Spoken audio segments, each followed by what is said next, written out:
Saudara-saudaraku, banyak orang Kristen yakin bahwa kematian Yesus di salib adalah rencana Allah untuk menebus dosa manusia. Tapi mari kita tanyakan, benarkah Allah merancang kematian utusannya dengan cara yang hina? Ataukah sebenarnya salib adalah bagian dari rencana iblis untuk menggagalkan misi Yesus? Pertama, iblis disebut pembunuh sejak semula. Dalam Yohanes 8 ayat 44, Yesus sendiri berkata, "Iblislah yang menjadi bapamu, ia pembunuh manusia sejak semula." Pertanyaannya, kalau pembunuhan datang dari iblis, bagaimana mungkin penyaliban bisa disebut rencana Tuhan? Kedua, peran Yudas dan iblis dalam menghasut agar Yesus mati di salib. Dalam Lukas 22 ayat 3, maka masuklah iblis ke dalam Yudas Iskariot. Sangat kontra sekali. Jika iblis mengendalikan Yudas untuk mengkhianati Yesus, itu jelas asal mula peristiwa salib bukan dari Allah melainkan dari iblis. Ketiga, pencobaan Yesus di padang gurun.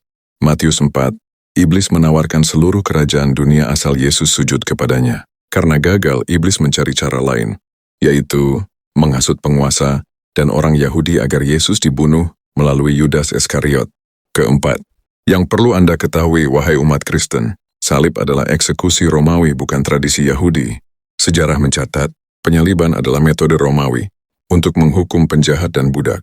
Secara logika pun, bagaimana mungkin Allah memilih cara bangsa kafir untuk menyelamatkan dunia? Itu justru penghinaan terhadap seorang nabi. Kelima, Yesus sendiri berdoa agar diselamatkan. Dalam Matius 26 ayat 39, Yesus berdoa, "Ya Bapakku, jikalau sekiranya mungkin, biarlah cawan ini lalu daripadaku."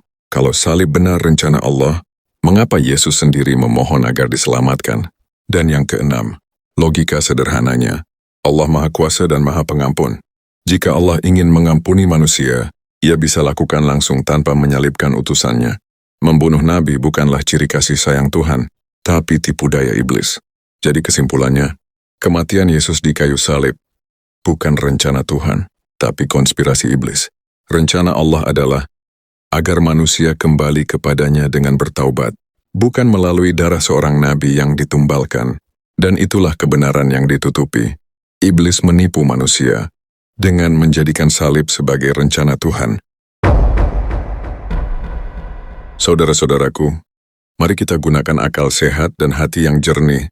Apakah masuk akal jika Allah yang Maha Kuasa menyelamatkan manusia dengan cara membiarkan nabinya dihina dan dibunuh, atau justru lebih masuk akal bila itu adalah jebakan iblis yang ingin menggagalkan misi Yesus? Berpikir waras berarti berani menimbang ulang keyakinan yang diwariskan dan mencari kebenaran yang murni, bukan kebenaran palsu yang ditawarkan dunia.